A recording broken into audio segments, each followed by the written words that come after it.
Hi வாங்க எங்கள் அம்மாவோட ஸ்டைலில் ஒரு மீன் குழம்பு பார்க்கலாமா. இந்த மீன் குழம்பு பார்த்திங்கன்னா நீங்கள் சொல்லுவீங்க எல்லா வீடியோலுமே அவங்க பயங்கர டேஸ்ட்டாக இருக்குதுன்றாங்க.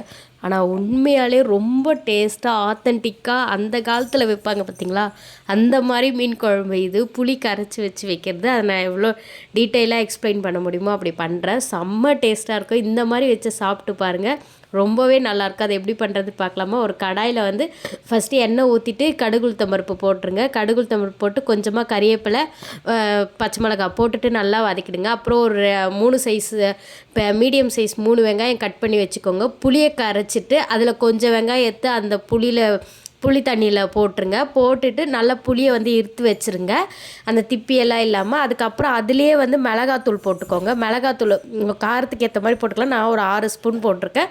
நல்லா கரைச்சி வச்சுக்கோங்க. அதுக்கப்புறம் அந்த கடாயில் எண்ணெய் தக்காளி எல்லாம் வதங்கினோடனே கொஞ்சமாக மஞ்சாத்தூள் போடுங்க. மஞ்சத்தூள், தக்காளி வந்து ஒரு 2 சைஸ் மீடியம் தக்காளியாக இருந்தால் போதும். போட்டு நல்லா வதக்கிடுங்க. வதக்கினோடனே அந்த பச்சை ஸ்மெல் மஞ்சத்தூள் போட்டு அந்த பச்சை ஸ்மெல் போனதுக்கப்புறம் கரைச்சி வச்சுருக்கதை ஊற்றிடுங்க. ஊற்றிட்டு உப்பு அப்பயே தான் வந்து உப்பு போடணும். உப்பு போட்டுருங்க. உப்பு போட்டு இன்னும் கொஞ்சம் தண்ணி ஊற்றிக்கோங்க. கொஞ்சம் திக்காக இருக்கிற மாதிரி இருக்கும். இன்னும் கொஞ்சம் தண்ணி ஊற்றிக்கோங்க. தண்ணி ஊற்றி அது நல்லா கொதி வரட்டும். நல்லா கொதிக்கணும். வந்து ஒரு தட்டு போட்டு கூட மூடி வச்சுருங்க. நல்லா கொதிக்கணும்.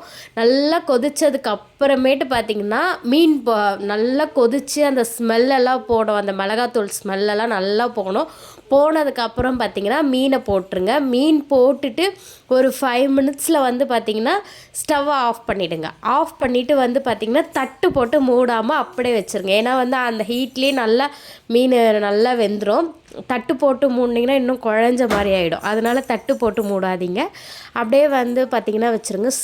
உண்மையாலே பயங்கர டேஸ்ட்டாக இருக்கும் இந்த மீன் குழம்பு. லாஸ்ட்டாக இறக்கும் போது கொத்தமல்லி போட்டு இறக்கிக்கோங்க. நீங்கள் பயங்கர டேஸ்ட்டாக இருக்கும். கண்டிப்பாக இந்த மீன் குழம்பை செஞ்சு பார்த்துட்டு எனக்கு கமெண்ட் பண்ணுங்கள். இந்த மாதிரி இன்ட்ரெஸ்டிங்கான குக்கிங் வீடியோக்கு நம்ம சேனல்